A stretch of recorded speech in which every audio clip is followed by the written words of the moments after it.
Hey guys, what is going on? Welcome to another tutorial video, and in this video guys I will be explaining to you guys how you can actually get the Elder Scroll in Skyrim. One of the Elder Scrolls at least. There is another that you get through, I think, Dawnguard, however, or this might be the same one, however there are more or several Elder Scrolls. This one is about how to get the Elder Scroll from Blackreach, which is used for the main questline, Dawnguard, and so on and so forth.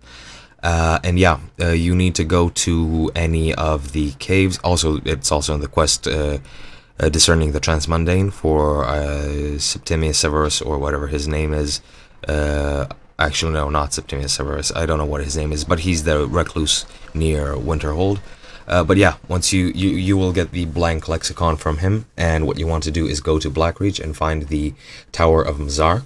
Enter the tower and you'll be brought to this here luminarium, I think it's called.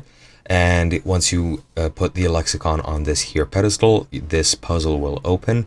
To actually complete the puzzle, the first three, I think the far right button might be the only one unlocked first. Press that. This button here, the second one from the right, will be unlocked afterwards. Then you just want to press them randomly until this right button activates. This is sort of a, I don't know, a guide. However, I can't figure out how it works. But yeah, don't listen to that. Just press this randomly until you unlock this one. Pressing this one will unlock the last one, and when you click the last one, this whole mechanism will open up, and you will be able to retrieve the Elder Scroll.